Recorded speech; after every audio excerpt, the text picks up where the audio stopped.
तो 22 अप्रैल के दिन जो वहाँ पर दरिंदगी का जो एक नंगा नाच हुआ, जिसमें कि 26 के करीब जो इंडियंस लोग हैं, उसमें इंक्लूडेड मुसलमान भी थे, जो वहाँ पर उनकी जो हत्या हुई है वो एक इंसानियत की हत्या है। तो बेहद ही उस दिन अफसोस हुआ जब ये खबर हमने देखी सोशल मीडिया पर, टीवी चैनल्स पर।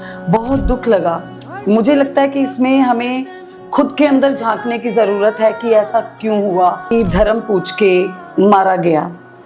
2000 सन की बात है, चिट्ठी सिंहपुरा कश्मीर में ही है। वहाँ पर 32 या 36 जो सिख थे उनको उस वक्त मारा गया था। उस वक्त ये बात मीडिया में नहीं आई थी कि धर्म पूछ के मारा गया, क्योंकि वहाँ पर 36 सिखों को मारा गया। तो अब यहाँ पर धर्म पूछ के मारने की जो बात आई है, अगर बात करें तो उसमें जो मुस्लिम्स मरे हैं, एक मुस्लिम वो था जो आदिल, जो घुड़सवार था, जो वहाँ पर घोड़े ले जाता था। उसने वहाँ पर जो मुस्लिम होते हुए भी जो हिंदू भाइयों की जान बचाने के लिए जो आतंकवादियों की वो गोली पकड़ ली थी, राइफल वगैरह, तो वो उनसे लड़ पड़ा। तो उसने धर्म पूछ के कहा, उसने तो नहीं बोला कि मैं मुस्लिम हूँ, कि मैं हिंदुओं की लड़ाई क्यों करूँ। Welcoming you all in our podcast show Revival of Solute Taro Himani। कुछ लोग पॉलिटिक्स में कुर्सी के लिए आते हैं एंड कुछ लोग पॉलिटिक्स में इंसानियत बचाने आते हैं। सो आज के जो हमारे स्पेशल गेस्ट हैं वो प्रेसिडेंट हैं ह्यूमन राइट्स ऑफ विमेन की। और ज़्यादा बात नहीं करूँगी, सीधे मैं आपको उनके पास लेके चलती हूँ। सो प्लीज़ वेलकम करिए डॉक्टर जसविंदर कौर।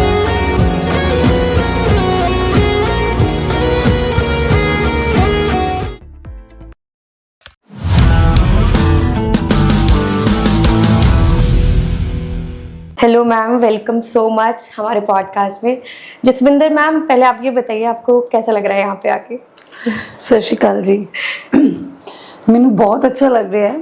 पहले तो मैं माफ़ी चाहांगी कि मेरा थोड़ा गला खराब है, तो मैनू थोड़ा बोलने से दिक्कत हो रही है। बट लेकिन जिमें तुसी तुहाडा जिहड़ा पॉडकास्ट चैनल है, इस दी राही मैनू लगता है कि मैं बहुत कुछ जो अपने मन के विचार है वो रख सकांगी। और तुहाडे देखिया कि तुसी बहुत अच्छे पॉडकास्ट कर रहे हो, जो तुसी मैसेज लोगों तक पहुँचाने की कोशिश कर रहे हो, तो सो बहुत तारीफ काबिल है। और मैं तुहाडा शुक्रिया करदी हाँ, थैंक यू कि तुसी मैनू बुलाया और मैनू लोगों के नाल रूबरू होने का मौका दिता। Thank you so much ma'am. आज हम भी आपसे बहुत कुछ सीखेंगे। आज की कॉन्वर्सेशन में हमें भी लगेगा कि हम कहाँ पे लैक कर रहे हैं, कौन सी हमारी सोच भी बहुत गलत चल रही है, कहाँ पे अच्छी चल रही है। सो पहले तो थैंक यू सो मच आने के लिए, और फिर स्टार्ट करते हैं आज का पॉडकास्ट। सो जसविंदर मैम, 22 अप्रैल वाले दिन जब आपने अटैक की खबर सुनी, सो एज अ देशभक्त होने के नाते क्या रिएक्शन था आपका? देखिए, मैं सबसे पहले ये कहना चाहूँगी एज ए इंडियन, भारतीय होने के नाते, जो 22 अप्रैल के दिन जो वहाँ पर दरिंदगी का जो एक नंगा नाच हुआ, जिसमें कि 26 के करीब जो इंडियंस लोग हैं, उसमें इंक्लूडेड मुसलमान भी थे, जो वहाँ पर उनकी जो हत्या हुई है वो एक इंसानियत की हत्या है मेरे ख्याल से। क्योंकि जान कोई भी जाए बहुत इम्पॉर्टेंट है, चाहे वो हिंदू की है या सिख की है या किसी क्रिश्चियन या मुसलमान की है। जान तो जान है सबकी, सबका खून एक जैसा है, और सभी जिंदगियां बहुत इम्पॉर्टेंट होती हैं, क्योंकि उनके पीछे उनके घर वाले होते हैं, उनके बच्चे हैं, सब लोगों की फैमिलीज रहती हैं। तो बेहद ही उस दिन अफसोस हुआ जब ये खबर हमने देखी सोशल मीडिया पर, टीवी चैनल्स पर। बहुत दुख लगा। तो बहुत सारे मन में उस वक्त प्रश्न भी उठे कि ऐसा क्यों हुआ है, ऐसे कैसे हो सकता है। देखो हिमांशी, जब 2-2.5 हज़ार लोग उस वैली में डेली वहां पर विजिट कर रहे हैं, घूमने जाते हैं, तो वहां पर क्या जो आर्मी थी होना ज़रूरी नहीं था? आर्मी का वहाँ पर जो उनकी लोकल पुलिस है उनका होना ज़रूरी नहीं था? जो वहाँ पर टूरिस्ट आ रहा है उनकी सुरक्षा का जिम्मेवार कौन था? वहाँ तक जो टेररिस्ट थे उनके पहुँचने में काफ़ी टाइम लगता है, काफ़ी एक वैली में आने में 15 से 20 मिनट का रास्ता रहता है उनका, या आधे घंटे का। तो वो वहाँ तक पहुँचते हैं, तो वहाँ इंडिया आर्मी का होना बहुत ज़रूरी था। जबकि सबको पता है कि कश्मीर पर पहला अटैक तो ऐसा हुआ नहीं, अभी तक जो कश्मीर में आग है वो सुलग ही रही है। अभी तक प्रॉपर जिसे हम कह सकते हैं शांति नहीं है वहाँ पर, कोई अमन शांति नहीं। ठीक है, टूरिस्ट जाते हैं, बहुत पसंद करते हैं और वहाँ के लोग बहुत अच्छी मेहमान नवाजी भी करते हैं, लेकिन उस दिन जो हादसा हुआ उसने बहुत सारे प्रश्न खड़े कर दिए। बड़ी ही अफसोस वाली बात है। मुझे लगता है कि इसमें हमें खुद के अंदर झांकने की जरूरत है कि ऐसा क्यों हुआ। ये बहुत बड़े प्रश्न है हमारी हुकूमतों से, हमारी सरकारों से, क्योंकि जान गई है आम लोगों की। तो आपको क्या लगता है वो स्ट्रैटेजी थी किसी की, या जानबूझ के किया गया है, या ये सच में एक रियलिटी है कि वहाँ के लोग जो बोल रहे हैं वो सच में हुआ है? जैसे अभी मतलब अगर हम देखें एज अ मीडिया, वहाँ के लोग बोलते हैं, जो भी जिनके ऊपर भी अटैक हुए हैं फैमिलीज पे, वो बोल रहे हैं कि भाई वहाँ पे गोली चलाई गई थी, पूछा गया था धर्म कि तुम हिंदू हो मुसलमान हो, मुस्लिम की कुछ आई थिंक कुछ होता है वो पढ़ के सुनाना था उनको, तो वो हाँ कर्मा, वो पढ़ के नहीं सुनाया गया। तो एक बोलते हिंदू भी था वहाँ पे जो कोलकाता में टीचर है, उसने वो पढ़ के सुनाया तो उसको छोड़ दिया कि हाँ। तो फिर वो स्ट्रैटेजी आपको क्या लगता है क्या थी उनकी? हिमांशी जी, मैं गुरु नानक महाराज जी के फलसफे के अनुसार गल करा कि जिमें कि पहले पातशाही ने कहा सी कि मानस की जात सब एक, मतलब वो कहते हैं कि जो मानव की जात है वो एक पहचान है, इंसानियत और इंसानियत का धर्म। अगर हम बात करें कि इन्होंने बात की है कि धर्म पूछ के मारा गया, 2000 सन की बात है, चिट्ठी सिंहपुरा कश्मीर में ही है, वहां पर 32 या 36 जो सिख थे उनको उस वक्त मारा गया था। उस वक्त ये बात मीडिया में नहीं आई थी कि धर्म पूछ के मारा गया, क्योंकि वहां पर 36 सिखों को मारा गया था। आज भी पता है, 2000 सन की बात है, मार्च की बात है, तो चिट्ठी सिंहपुरा है कश्मीर में, वहां पर मारा गया। तो वहां पर ये बात नहीं हुई, वहां पर तब ये नहीं हुआ कि हम पाकिस्तान का पानी बंद कर रहे हैं, तब ये नहीं हुआ कि हम फलाना बॉर्डर बंद कर रहे हैं। तो वहां पर धर्म पूछ के नहीं मारा गया था, वो भी इंसान थे, उनके अंदर भी वही खून था। मैं ये नहीं कहती हूँ जो अभी वहां पर कत्लेआम हुआ है, चाहे मैंने पहले भी बोला कि कोई हिंदू भाई की जान गई है या किसी मुस्लिम की गई है, मेरे लिए वो सब एक हैं, क्योंकि भारत में यही सिखाया जाता है। भारत गुलदस्ता है, अलग अलग धर्मों को इकट्ठा करके हमें सबको एक साथ चलने की बात कही गई है। हम भारतवासियों में यही खूबसूरता है, यही खूबसूरती है इंडिया की, कि भी अगर आप सभी धर्मों को एक साथ लेके चलते हो, यहाँ लोगों की वेशभूषा, यहाँ लोगों की भाषाएं सब अलग हैं, लेकिन फिर भी सब एक रहते हैं। हम लोग अपने अपने फेस्टिवल्स सेलिब्रेट करते हैं, दूसरे धर्म के लोग भी हमारे धर्म में आकर उन सेलिब्रेशंस में हमारे साथ शामिल होते हैं। तो अब यहाँ पर धर्म पूछ के मारने की जो बात आई है, अगर बात करें तो उसमें जो मुस्लिम्स मरे हैं, एक मुस्लिम वो था जो आदिल, जो घुड़सवार था, जो वहां पर घोड़े ले जाता था, उसने वहां पर जो मुस्लिम होते हुए भी जो हिंदू भाइयों की जान बचाने के लिए जो आतंकवादियों की वो गोली पकड़ ली थी, राइफल वगैरह, तो वो उनसे लड़ पड़ा। तो उसने धर्म पूछ के कहा, उसने तो नहीं बोला कि मैं मुस्लिम हूँ, कि मैं हिंदुओं की लड़ाई क्यों करूं। और जो वो एक और थे अरशद, उन्होंने कितने लोगों को अपने कंधे पे उठा उठा के बाहर तक ले गए, वहां जाकर उन लोगों की जान बचाई।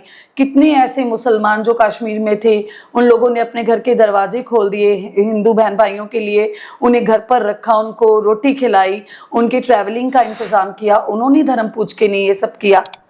अगर मैं बात और भी कर लूं कि अगर हम बात करें कि 84 की बात कर लें, उस वक्त जो सरकारी तंत्र थे, इनके अनुसार जब सिखों का कत्लेआम हुआ, 25,000 सिख मारे गए थे नाजायज, और वो तो धर्म पूछ के मारे गए थे। उस वक्त भी ये बात नहीं हुई कि भाई धर्म पूछ के मारा गया है, सिर पर जो पगड़ी थी, आइडेंटिटी थी, तो मार दो, ये सिख है, इसके सिर पे पगड़ी है। वो धर्म पूछ के मारने वाली बात थी कि धर्म वहां पर नाजायज 25,000 लोगों को उस वक्त मारा गया था। उसकी आज तक कोई पूछगिछ नहीं है। वो जो जिन्होंने दरिंदगी के नंगे नाच खेले थे वो आज भी आजाद थे। तो इसलिए ये जो नफरत के बीज बोए जा रहे हैं देश में, ये बहुत ही बुरी बात है और शर्म वाली बात है, क्योंकि इसमें जो इफेक्ट कर रहा है वो एक आम नागरिक कर रहा है, आम लोग कर रहे हैं। कोई नहीं चाहता, मैं नहीं चाहती हूँ, आप नहीं चाहते हैं कि हम लोग आपस में लड़े। कौन हिंदू, कौन सिख, कौन मुस्लिम, हम सब एक हैं। कोई ग्रंथ ये सिखाता है कि आपस में लड़ो? कोई मजहब ये सिखाता है कि आपस में लड़ो? कोई नहीं सिखाता है। आप बाइबल उठा लीजिए, कुरान उठा लीजिए, ग्रंथ साहिब उठा लीजिए, किसी में भी आप पढ़ लीजिए, कहीं पर लिखा है गीता में, कुरान में, या श्री गुरु ग्रंथ साहिब में, या कहीं पर भी कि आपस में लड़ो, एक दूसरे का खून खराबा करो? कहीं नहीं लिखा। ये सब एक सियासत पर घूम रहा जो है, ये सियासत का रंग है, जो नफरत फैलाने की कोशिश की जा रही है। हिंदू सिख लड़ाए जा रहे हैं, हिंदू मुस्लिम लड़ाए जा रहे हैं। ये क्यों लड़ाए जा रहे हैं? ये तो बहुत बड़े प्रश्न है जो हमारी सरकारों पे जाते हैं कि भाई क्यों इस देश में ऐसा जो गंदगी है क्यों फैलाई जा रही है। अभी मैंने देखा एक खरड़ में स्टूडेंट थी, कश्मीरी लड़की वहां पढ़ रही थी, उसको सड़क पे दौड़ाया गया है, दौड़ा दौड़ा के भगाया गया है। किस चीज के लिए? कि आप कश्मीरी, आप मुसलमान हैं, आपके लोगों ने हमारे लोगों को मार दिया। अब बताइए उस बेटी का क्या कसूर है? यहाँ पर भी और स्टूडेंट्स कश्मीर में पढ़ रहे हैं, कश्मीर के पढ़ रहे हैं इंडिया में, उनके साथ बदसलूकी की जा रही है। उसका क्या कसूर है? अभी आज की बात है, जम्मू कश्मीर में एक टेररिस्ट उसी लश्कर का पकड़ा गया जिसका नाम संदीप शर्मा है, वो हिंदू है। अब बताइए, अभी तो उसकी इन्वेस्टिगेशन चल रही है वहां पर, क्योंकि वो एनकाउंटर में मारा नहीं गया, तो क्या वो हिंदू इन्वॉल्व था? हिंदू ने धर्म पूछा था वहां पे मारने के लिए? ये सब नफरत जो है बीजी जा रही है। वो आज से 12 साल हो गए उसको, वो कश्मीर घाटी पे काम कर रहा था, संदीप शर्मा नाम का लड़का, और उसने अपना वहां जाकर नाम चेंज किया। वहां पे काम करता था, जब सर्दी होती थी तो पंजाब पटियाला में आ जाता था। आज वो पकड़ा गया है वहां पर। अब उसके बारे में क्या कहेंगे ये लोग? जो ये मीडिया है देश का, ये इतना गंदा रोल प्ले कर रहा है। कुछ अच्छा देने की बजाय देश को जोड़ने की बजाय देश को तोड़ा जा रहा है। अगर कहीं दो विचार नहीं मिलते हैं, फॉरेन कंट्री की बात कर लिए, पीछे ब्रम्पटन में एक हमला हुआ था, मतलब कुछ लोग जो खालिस्तानी मत के थे वो बाहर बैठे थे, कुछ लोग मंदिर के अंदर थे, तो दो विचारधारा नहीं मिल रही हैं, लेकिन पूरा दिन ये इंडिया मीडिया चलाता है खालिस्तानियों ने मंदिर पर अटैक किया। क्यों करेंगे खालिस्तानी? तुम लोग उनको प्रोवोक कर रहे हो, वो तुम्हें कर रहे हैं, और खालिस्तान का नाम देश में आया क्यों है? इस बात का तो जवाब दो। खालिस्तान की मांग उठती क्यों है? इस बात का तो जवाब दो। ये सब प्रश्न है हिमांशी जी सरकारों पर, क्योंकि देश में जो ये आज नौबत आ रही है ये सरकारों की वजह से आ रही है। तो आपका कहना है कि जो ये नफरत के बीज बो रहे हैं वो हमारी सरकार बो रही है? बिल्कुल जी, मैं यही कहना चाहूंगी कि ये जो राजनीतिक लोग हैं ये नफरत के बीज बो रहे हैं। कोई नहीं चाहता था कि पाकिस्तान बने, कोई आम दुनिया नहीं चाहती थी कि हमारा बंटवारा हो जाए। ये बात सही बोली जी। आज भी देखिए तो हिंदुओं की, सिखों की विरासत जो पाकिस्तान में है, आज भी लोग जो यहाँ से जाते हैं पाकिस्तान में, वहाँ एक दूसरे से गले मिलकर रोते हैं, क्योंकि हमारे बहुत सारे बुजुर्ग ऐसे थे जो पाकिस्तान से थे, वहां पर घर छोड़ के आ गए, ताले लगा के आ गए। कौन चाहता था? वहां पर भी तो ये राजनीतिक लोगों ने ये काम किया, और आज इतनी नफरत बढ़ा दी है कि आज एक दूसरे से वैसे हम लोग रोज ये वो गाते हैं कि सबको जीने दिया जाए, अमन शांति देश में, ये वो कहाँ पर है? ये सिर्फ बातें जो हैं कहने में है, इम्प्लीमेंट इज नथिंग। इम्प्लीमेंट तो हो ही नहीं रहा ना। हम सिर्फ अपनी वोट बैंक देखते हैं कि अब किसको लड़ाकर हमें वोट मिलने वाली है, कौन मर रहा है हमें कोई फर्क नहीं पड़ रहा है। लड़ा दो भाई, आज ये नफरत पैदा कर दो कि मुस्लिम ने हिंदू को मारा, क्योंकि इलेक्शंस आ रहे हैं, वोटें मिलनी है।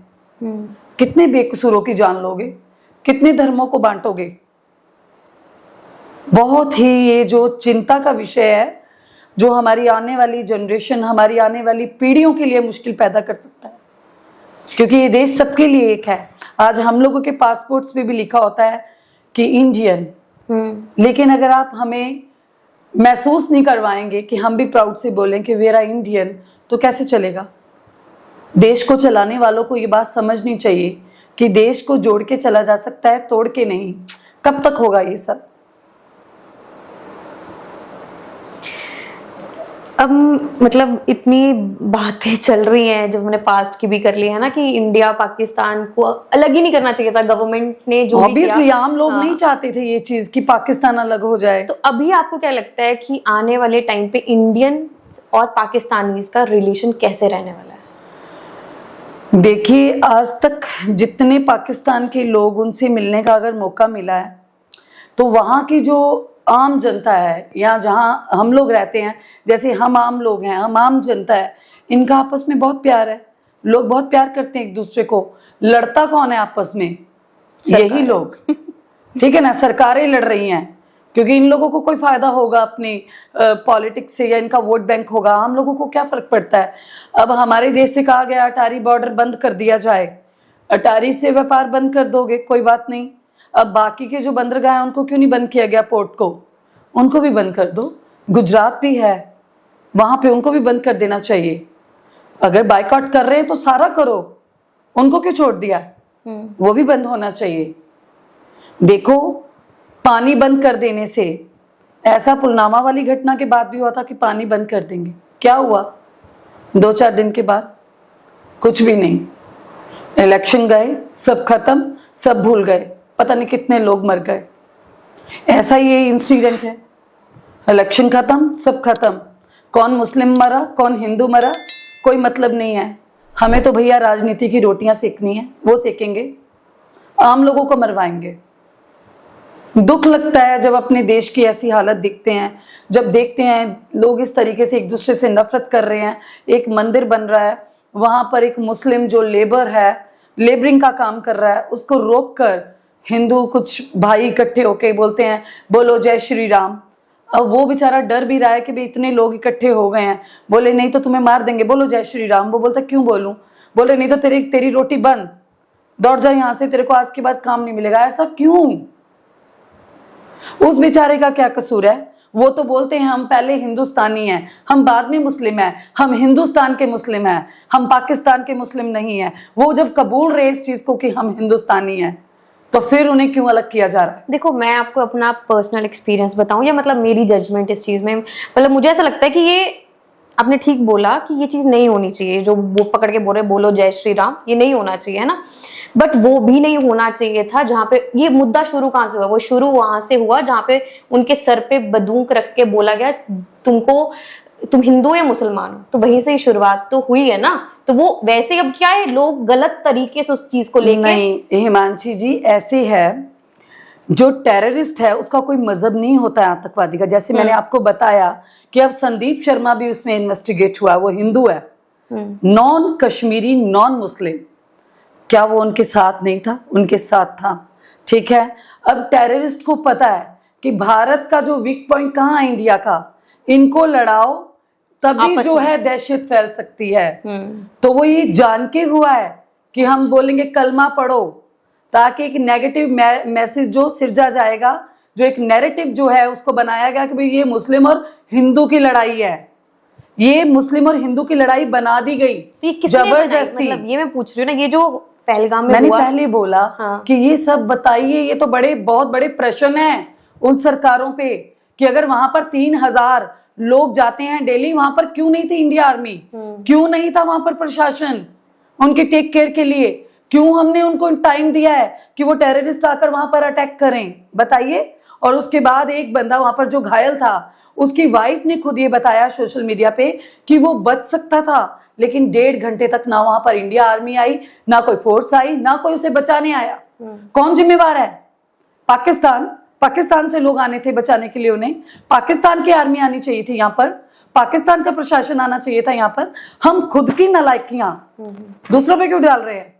हम अपने देश को सुरक्षित करेंगे ना, कैसे वो लोग आ जाएंगे?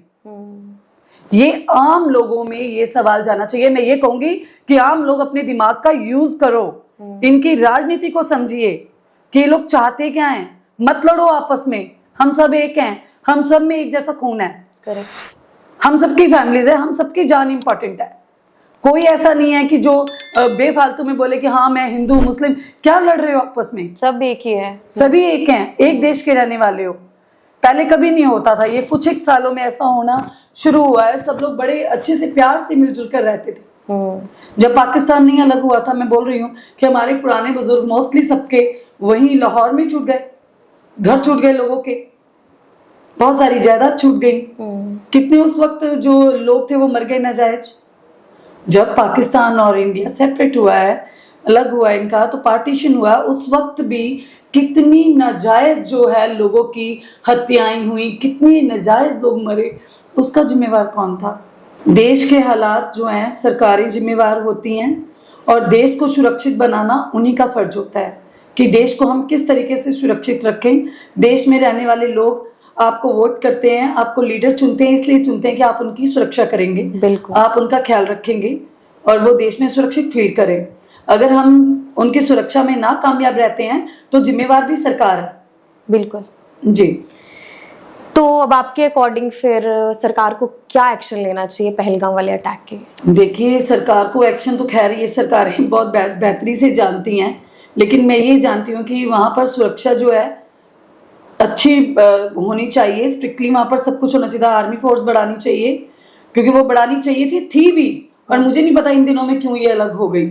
अगर वहां पर कोई लीडर आता है, अगर वो वहां पर आके अपनी वेकेशंस भी स्पेंड करता है, तो इतनी ज्यादा स्ट्रिक्ट सिक्योरिटी रहती है, इतने आर्मी के लोग रहते हैं, इतना प्रशासन रहता है, तो ये लोग जो टूरिस्ट आए थे तो इनके लिए क्यों नहीं था ये अरेंज? पता होना चाहिए था ना।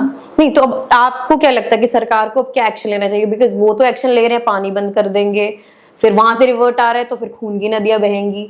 तो आपके अकॉर्डिंग क्या होना चाहिए? इतने सालों से इनकी लड़ाई खत्म नहीं हुई है, प्रवोकिंग वाला गेम चल रहा है। तो ये बोलेंगे, वो उधर से बोलेंगे, वो उधर से बोलेंगे, तो क्या है, वो यही कुछ हो रहा है ना। नफरत की जगह बैठ के विचार कर ले।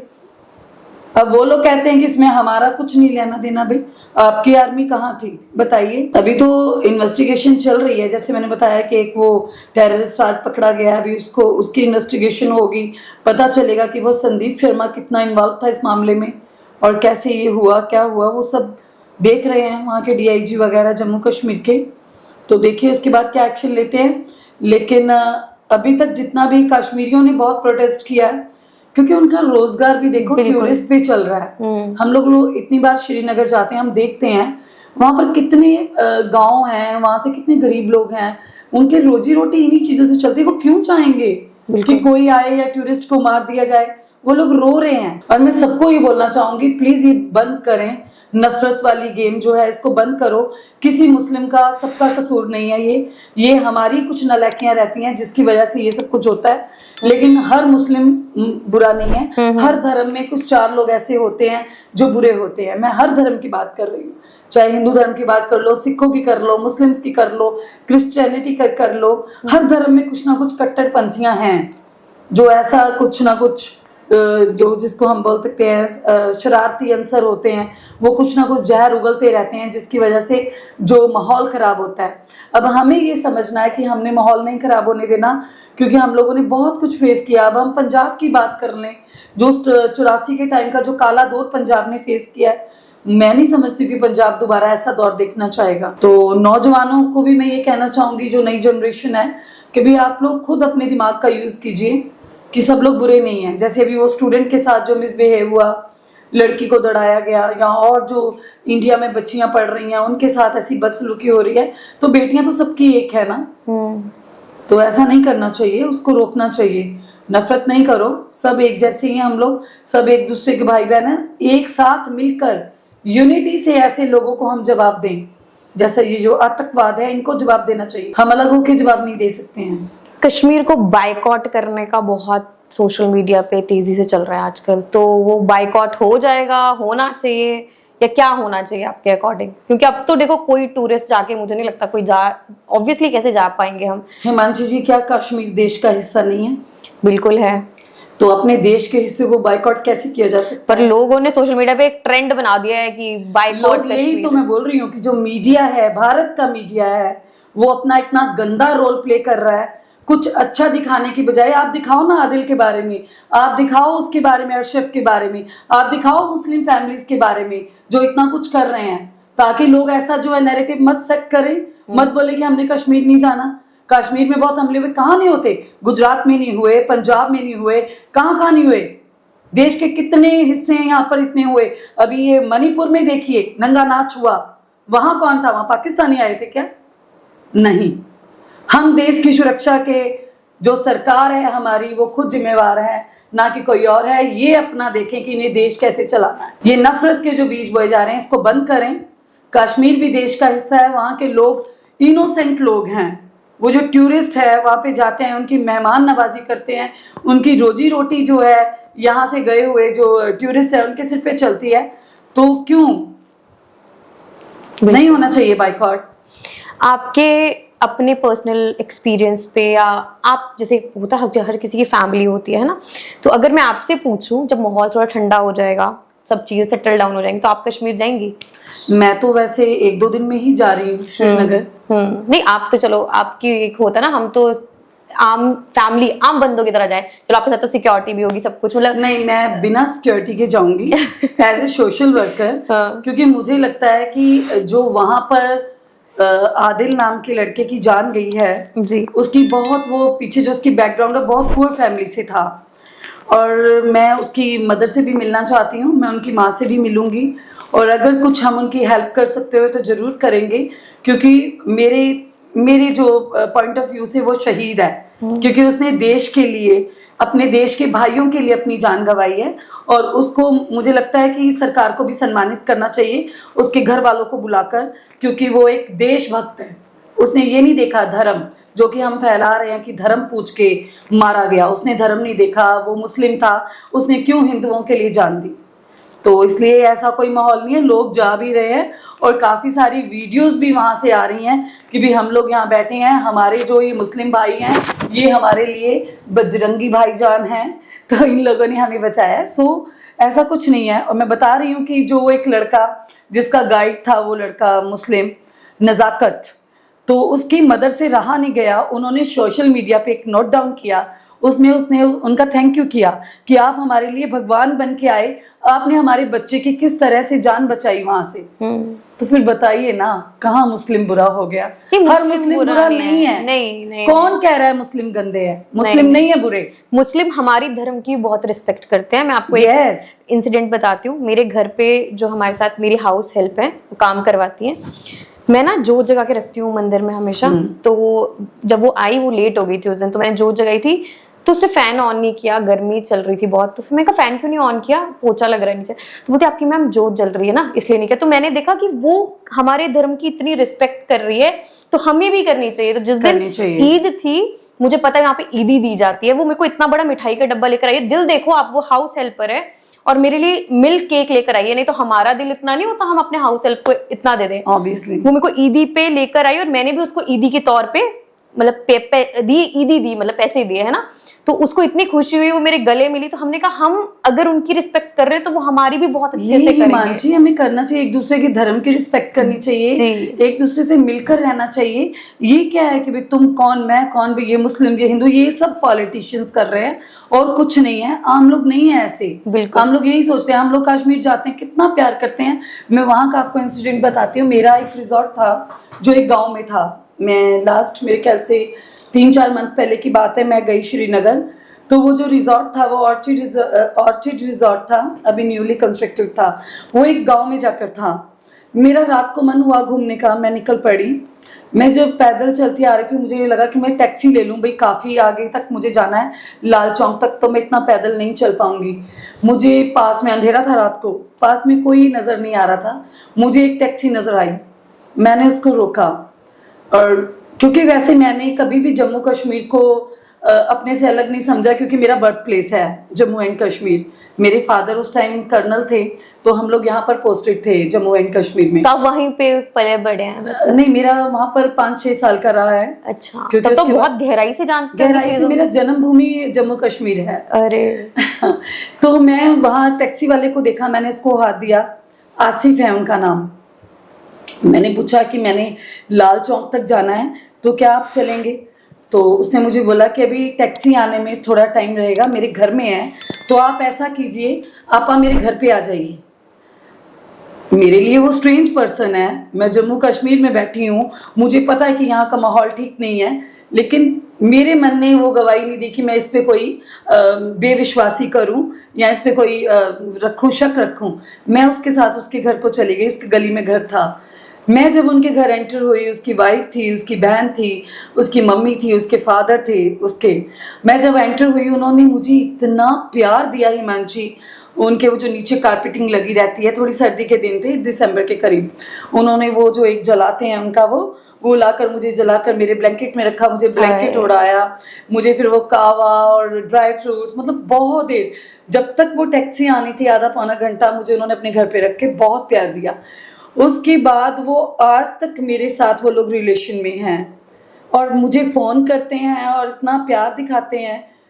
तो क्या बताइए, अब वो भी तो मुसलमान था, मैं सिख थी, वो मुसलमान था। बिल्कुल। तो मेरा उनके साथ कौन सा खून का रिश्ता था। लेकिन उनकी मेहमान नवाजी, आज मुझे इतना टाइम, इतने महीने हो गए हैं, लेकिन आज भी वो मुझे याद करते हैं, मैं उन्हें करती हूँ। बिल्कुल। तो इसलिए हम लोग अलग नहीं है, हम सब एक हैं जी।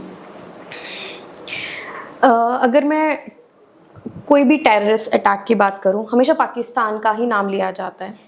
तो ये पाकिस्तान वाला ये जो मुद्दा चल रहा है ना, ये चीजें हैंडल क्यों नहीं हुई? बहुत टाइम से चलती आ रही है, तो ये हमेशा ऐसे ही चलता रहेगा, मतलब आपको लगता है आने वाले टाइम तक? हिमांशी, इसके लिए हमें, तुम्हें और लोगों को जागना पड़ेगा, ठीक है। अवेयरनेस होनी जरूरी है, क्योंकि अगर आप देखिए तो पाकिस्तान के साथ आज की नहीं, इनकी सालों से लड़ाई चलती आ रही है। और मेरे ख्याल से 900 साल तो यहाँ पर लोगों ने राज किया, जो बाहर के लोग थे, चाहे मुगल लगा लो, अंग्रेज लगा लो। उसके बाद 40 साल जो राज आया वो महाराजा रंजीत सिंह जी का आया, खालस राज था, जिसे खालसा राज कहते हैं। उस राज में एक भी बंदे को फांसी नहीं हुई थी। बिल्कुल, ठीक है। उस राज को आज तक पूरे वर्ल्ड में माना जाता है कि ऐसा राजा आज तक कोई नहीं हुआ, चाहे उनकी एक आंख थी लेकिन सारी प्रजा एक आंख से दिखती। आज उस राज की जरूरत है, आज ऐसे शासक की जरूरत है जो देश में सबको एक आंख से देखे, देश उस आंख से चले, यहाँ पर किसी को फांसी देने की नौबत ना आए। आज उस राज की जरूरत है और आज के टाइम में सुधार ऐसा ही हो सकता है अगर कोई ऐसा राजा आ जाए। तो कौन हो सकता है आपके हिसाब से वो राजा?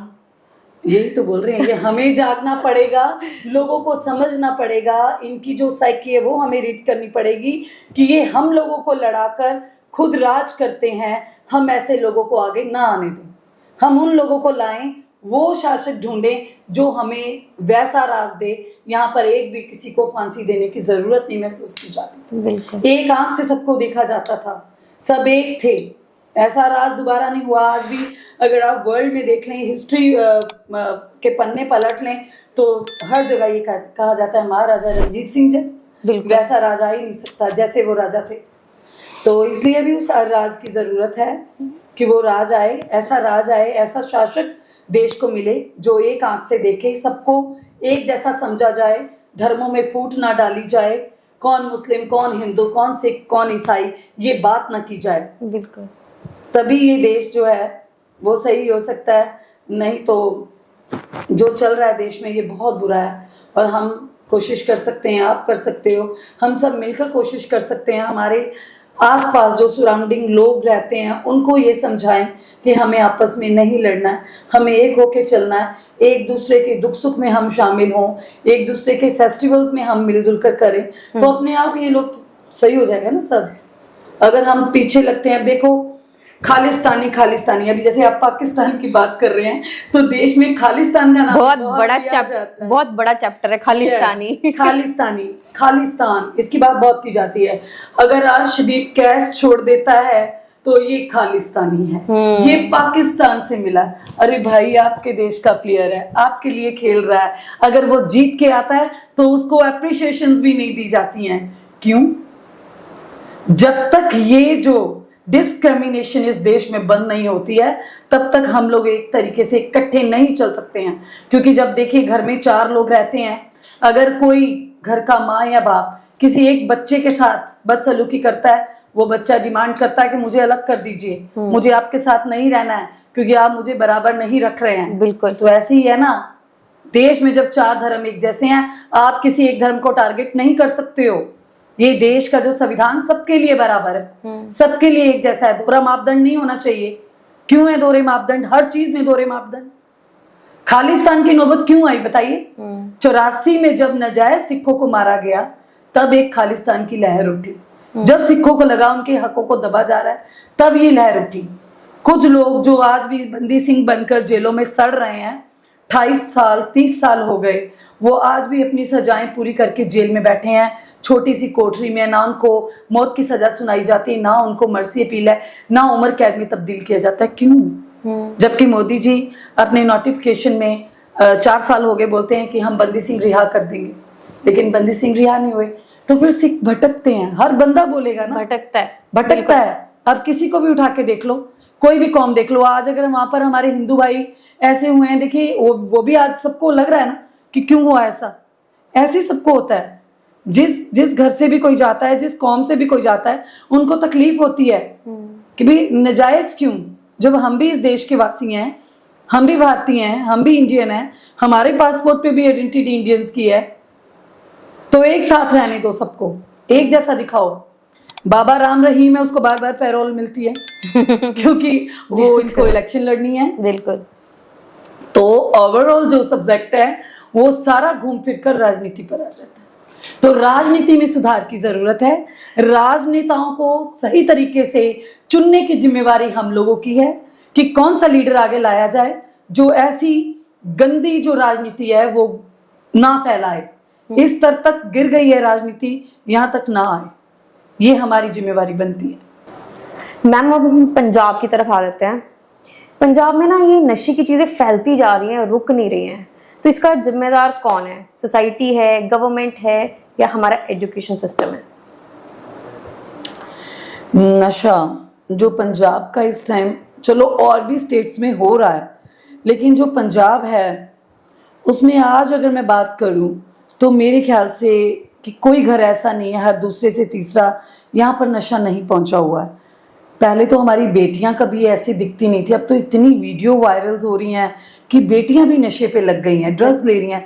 कॉलेजेस की बात कर लो, यूनिवर्सिटीज की बात कर लो, इवन की नामी करामी स्कूल्स की बात कर लो, वहां पर भी ड्रग्स पहुंच गया है। हिमांशी, बात तो ये सोचने वाली है कि ड्रग्स आ कहां से रहा है, जबकि जो भी सरकार आती है एजेंडा लेके आती है, हम इतने दिन में पंजाब को नशा मुक्त कर देंगे।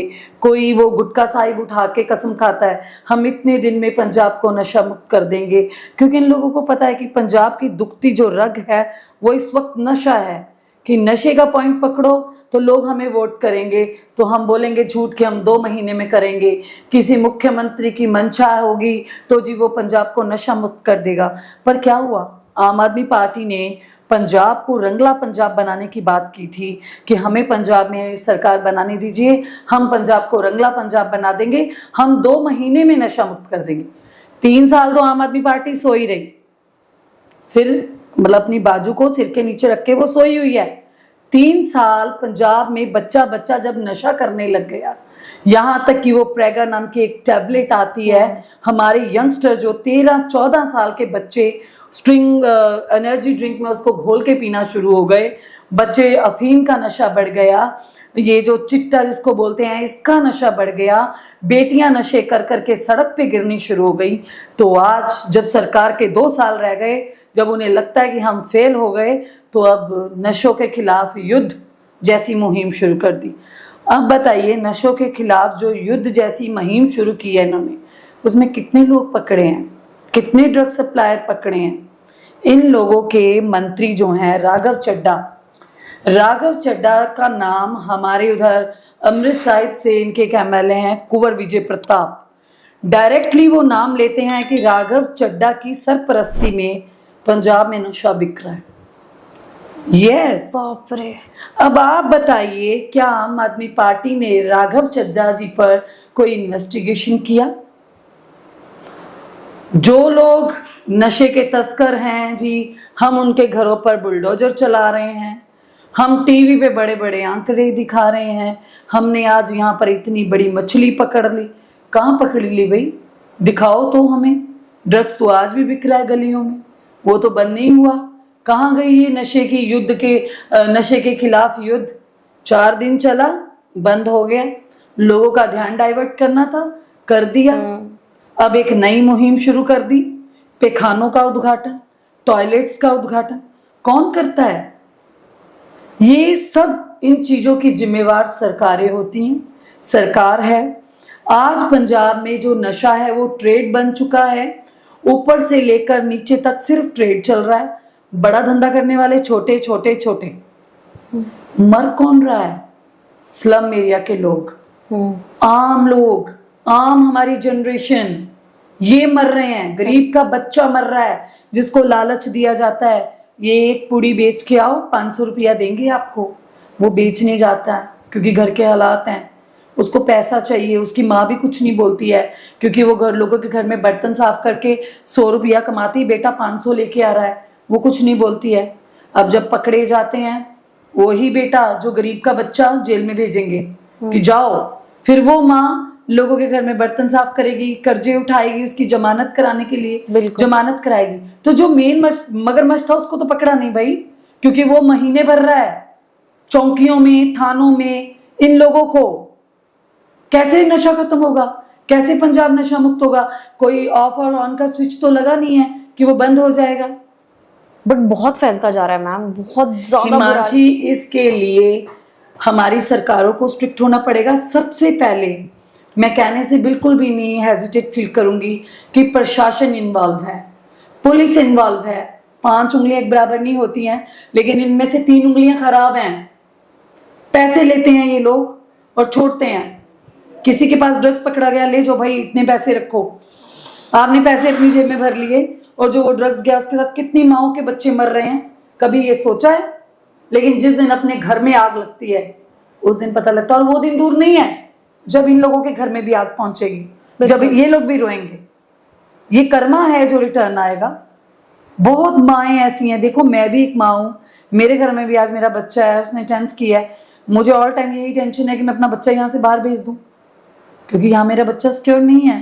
यहाँ पे माहौल ऐसा है, मैं वर्किंग हूँ, मैं पूरा दिन उसका इतना ख्याल नहीं रख पाऊंगी कि मैं उसको ध्यान से देख पाऊँ, क्योंकि आज तो पैर पैर पे ड्रग्स है। कैसे बचाऊंगी मैं अपने बच्चे को? और हमारे मुख्यमंत्री साहब कहते थे हमारी सरकार आएगी तो बच्चे तो बाहर से वापस लाएंगे, यहाँ पर रोजगार दिए जाएंगे। कहाँ है हमारे बच्चे? तो भाग रहे हैं सारे बाहर। 10th करने के बाद तो कोई यहाँ रखना ही नहीं चाहता अपना बच्चा, सब बाहर भेज रहे हैं। सो ये पॉलिटिकल जो सिस्टम चल रहा है, इसके लिए लोगों को मैं बार बार ये कह रही हूँ, अवेयर हो जाओ भाई।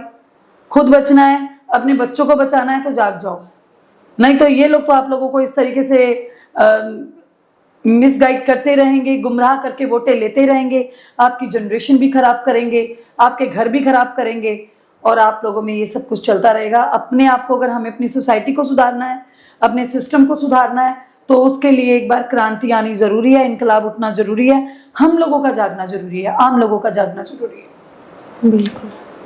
तो जब आप सरकार अभी है हमारी, अभी भी नशा ऐसा ही चल रहा है, पहले कांग्रेस थी तब भी पंजाब में ही चल रहा है, तो जिम्मेवार कौन है? दोनों सरकारें या किसी एक से शुरुआत हुई है? देखो, अगर मैं ये बोलूं कि आज आम आदमी पार्टी के आने से यहाँ पर नशा आया, ऐसा नहीं है। नशा हर स्टेट में है, लेकिन होता क्या है कि किसी सरकार के टाइम अगर थोड़ा था, उसके बाद जैसे जैसे सरकारें आ रही हैं नशा बढ़ता जा रहा है, टाइम टू टाइम बढ़ता जा रहा है। तो उसमें कौन है? फिर सरकारें ही इन्वॉल्व हैं।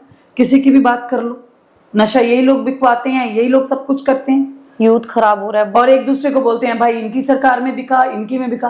क्या तुम लोगों ने वारियां लगाई हुई हैं पंजाब पर बात करने के लिए? बिल्कुल। माओ के बच्चे मरवाने के लिए कि कभी तुम लोगे, कभी तुम करोगे, कभी तुम करोगे। अपनी बड़ी बड़ी कोठियां बना लोगे, अपने पेट भर लोगे और गरीब के बच्चे मरवाई जाओ।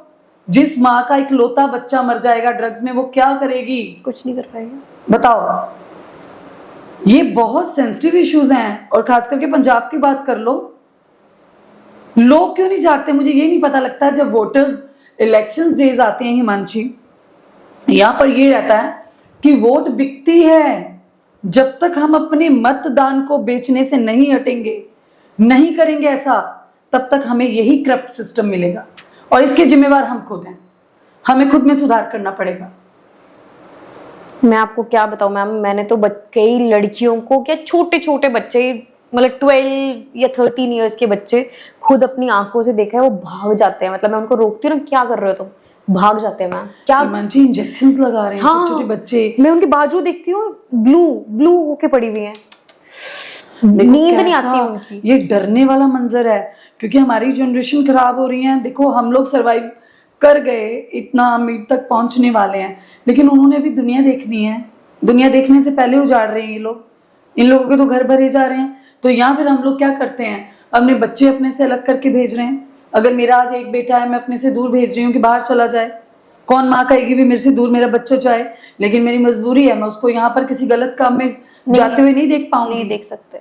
इसलिए तो अभी मैं यही बोल रही हूँ कि हमें सुधार अपने में कर लेना चाहिए, हमें समझ जाना चाहिए, अपनी वोट को सही ढंग से दो। कभी भी किसी निशान को देख के वोट मत करो, पर्सन टू पर्सन वोट करो। आपको जो लगता है कि इंसान सही मायने में आके हम लोगों की सोसाइटी के लिए कुछ अच्छा करेगा, तो उस बंदे को आगे लाओ, ताकि अच्छा हमारा जो सूबा है वो एक अच्छा बन सके, पंजाब अच्छा बन सके, कुछ अच्छी देन देके जाएं, ना कि हम लोगों के लिए ये सब छोड़ दें। बिल्कुल जी मैम, एक हम क्विक रैपिड फायर करेंगे जिसमें आपको बस क्विकली आंसर देने हैं, जो आपके मन में पहला चीजें आ रही हैं उसकी क्वेश्चन के आंसर है ना। कौन सी पार्टी ज्यादा करप्टेड है, कांग्रेस, बीजेपी या आप? आम आदमी पार्टी। आपका पॉलिटिक में रोल मॉडल कौन है? बीबा हरसिमरत कौर बादल। अरे, क्या डॉक्टर जसविंदर सिंह कौर मुगल मूवीज में आएंगी? मुगल मूवीज मुझे बहुत पसंद है। मुझे कश्मीरी लोग बहुत पसंद है, क्योंकि मेरी जन्मभूमि वो है, मेरी अपब्रिंगिंग इन्हीं लोगों में हुई है। ठीक, अगर आपको दुबई सेटल होने का मौका मिला, जैसे इंडिया के हालात हैं अभी देखते हुए, तो आप क्या दुबई सेटल होंगी? मेरा देश बहुत खूबसूरत है, मैं अपने देश को छोड़ के कभी नहीं जाऊंगी। पंजाब को सबसे ज्यादा अभी किस चीज की जरूरत है? पंजाब को सबसे ज्यादा अभी अच्छे नेताओं की जरूरत है। अगर आप भी एक दिन के लिए पंजाब की सीएम बन जाएं, तो सबसे पहला एक्शन आपके लिए क्या होगा? मैं उन लोगों से मिलूंगी जिनको कोई नहीं मिलता। पंजाब की महिलाओं के लिए सबसे ज्यादा आपका बड़ा मैसेज क्या है महिलाओं के लिए? अपनी इज्जत, अपने हक खुद पहचानो। आप किसी से कम नहीं हैं, क्योंकि अगर हम इतिहास बोलने, खास करके पंजाब की महिलाओं की बात करूंगी, माई पागो की वारिस हैं हम। कितनी ऐसी हमारे पास एग्जाम्पल्स हैं, बीबी पानी, बीबी नानकी, माता गुजर कौर और ऐसी अनेकों एग्जाम्पल्स। तो नारी शक्ति महान है, औरतें बहुत शक्तिशाली हैं। पहले पातशाही ने कहा था कि सोको मंदा की जी जम्मे राजान, ये बड़े बड़े राजे महाराजे शूरवीरों को जन्म देती हैं। तो अपनी जो शक्ति उसको पहचानो। अगर आप डिफेंस मिनिस्टर होती, तो ये जो अटैक हुआ है उसके अगेंस्ट पाकिस्तान के अकॉर्डिंग क्या क्या एक्शन लेते हैं? अगर मैं डिफेंस मिनिस्टर होती तो मैं सबसे पहले ये देखती कि जो मेरे देश के लोग वहां एज ए टूरिस्ट आए हैं, उनकी सुरक्षा कैसे कायम की जानी चाहिए। एक सेंटेंस, पहलगाम अटैक के बाद भारत का अगला कदम क्या होना चाहिए? भारत को सुरक्षा जो आम नागरिक की है उसको यकीनी बनाना चाहिए, और जो मुस्लिम, हिंदू, सिख और ऐसे भाईचारे सबको इकट्ठा करना चाहिए, ताकि ये देश खूबसूरत बन सके। जैसा ये देश था, सभी रंग रंग के फूलों का गुलदस्ता था, वैसा मेरा भारत महान हो। वेरी नाइस मैम, मेरे को खुदा आज के पॉडकास्ट में इतना कुछ आपसे सीखने को मिला। मैं थोड़ी कर्व वाली डायरेक्शन में थी, गलत डायरेक्शन बोलूंगी, बट आपसे बहुत अच्छी क्लैरिटी मिली है, बातें समझ आई है कि रियलिटी क्या है सरकार। हिमांशी, यही चीज मुझे लगता है कि हर लीडर को, हमारी ये ड्यूटी बनती है, हर लीडर की बात छोड़िए, हर सिटीजन की जो भारत में रह रहा है उसकी ये ड्यूटी बनती है, हम एक दूसरे को समझाएं। बिल्कुल, ना कि ये मैं अब यहाँ पे अगर बोलूँ नहीं नहीं मुस्लिम ऐसे हैं वैसे, क्यों नफरत पैदा कर रहे हैं भाई? ना हिंदू बुरे, ना मुस्लिम बुरे, ना सिख बुरे, ना वो बुरे हैं, कोई बुरा नहीं है। बुरे तो हैं ये नेता लोग। अब भी समझ जाओ, सुधर जाओ। करेक्ट। या so thank you so much ma'am, आज आपने हमारे लिए टाइम निकाला, मुझे तो बहुत मजा आया, एंड आप सबको भी बहुत मजा आएगा। इस पॉडकास्ट को पूरा देखना और कमेंट सेक्शन में बताना कि जसविंदर मैम की बातें आपको कैसी लगी। ठीक है, सो मिलते हैं नेक्स्ट पॉडकास्ट में। Thank you so much. Thank you.